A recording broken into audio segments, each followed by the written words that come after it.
Hello again, everybody. Liz here, and this time I'm going to read to you just a little short story thing that's, been going around for a while. There's a good chance you've already read it, but I just thought it was kind of interesting and it's really, really short, so figured I could knock this one out pretty quickly.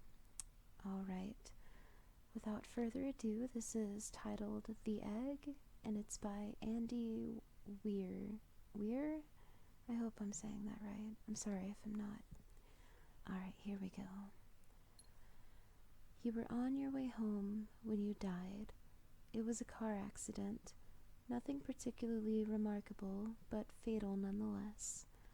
You left behind a wife and 2 children. It was a painless death. The EMTs tried their best to save you, but to no avail. Your body was so utterly shattered, you were better off, trust me. And that's when you met me. What happened? You asked. Where am I? You died, I said matter-of-factly. No point in mincing words. There was a truck and it was skidding. Yep, I said. I died? Yep. But don't feel bad about it. Everyone dies, I said. You looked around. There was nothingness, just you and me. What is this place, you asked. Is this the afterlife? More or less, I said. Are you God, you asked. Yep, I replied. I'm God. My wife, my kids, you said. What about them? Will they be all right? That's what I like to see, I said. You just died and your main concern is for your family. That's good stuff right there. You looked at me with fascination. To you, I didn't look like God. I just looked like some man, or possibly a woman, some vague authority figure maybe, more of a grammar school teacher than the Almighty. Don't worry, I said, they'll be fine. Your kids will remember you as perfect in every way. They didn't have time to grow contempt for you. Your wife will cry on the outside, but will secretly be relieved. To be fair, your marriage was falling apart. If it's any consolation, she'll feel very guilty for feeling relieved. Oh, you said. So what happens now? Do I go to heaven or hell or something? Neither, I said. You'll be reincarnated. Ah, so you said, so the Hindus were right. All religions are right in their own way, I said. Walk with me. You followed along as we strode through the void. Where are we going? Nowhere in particular, I said. It's just nice to walk while we talk. So what's the point then, you asked? When I get reborn, I'll just be a blank slate, right? A baby? So all my experiences and everything I did in this life won't matter. Not so, I said. You have within you all the knowledge and experiences of all your past lives. You just don't remember them right now. I stopped walking and took you by the shoulders. Your soul is more magnificent, beautiful, and gigantic than you could possibly imagine. A human mind can only contain a tiny fraction of what you are. It's like sticking your finger in a glass of water to see if it's hot or cold. You put a tiny part of yourself into the vessel, and when you bring it back out, you've gained all the experiences it had. You've been in a human for the last 48 years, so you haven't stretched out yet and felt the rest of your immense consciousness. If we hung out here for long enough, you'd start remembering everything. But there's no point in doing that between each life. How many times have I been reincarnated then? Oh, lots.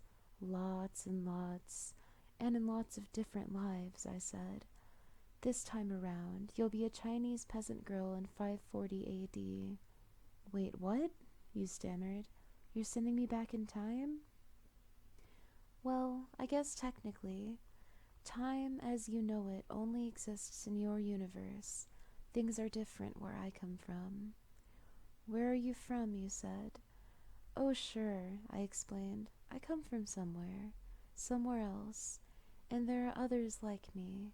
I know you'll want to know what it's like there, but honestly, you wouldn't understand. Oh, you said, a little let down. But wait, if I get reincarnated to other places in time, I could have interacted with myself at some point. Sure, happens all the time. And with both lives only aware of their own lifespan, you don't even know what's happening. So what's the point of it all? Seriously, I asked. Seriously? You're asking me for the meaning of life? Isn't that a little stereotypical? Well, it's a reasonable question, you persisted. I looked you in the eye. The meaning of life, the reason I made this whole universe, is for you to mature. You mean mankind? You want us to mature? No, just you. I made this whole universe for you. With each new life, you grow and mature and become a larger and greater intellect. Just me. What about everyone else? There is no one else, I said. In this universe, there's just you and me. You stared blankly at me.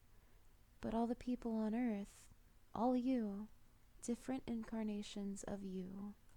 Wait, I'm everyone? Now you're getting it, I said with a congratulatory slap on the back. I'm every human being who ever lived. Or ever will live, yes. I'm Abraham Lincoln, and you're John Wilkes Booth, too, I added. I'm Hitler, you said, appalled, and you're the millions he killed. I'm Jesus, and you're everyone who followed him. You fell silent. Every time you victimized someone, I said, you are victimizing yourself.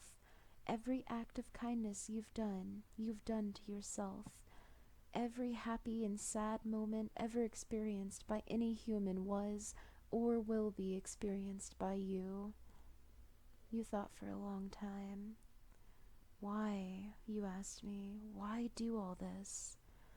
Because someday you will become like me, because that's what you are. You're one of my kind. You're my child. Whoa, you said, incredulous. You mean I'm a god? No, not yet. You're a fetus. You're still growing.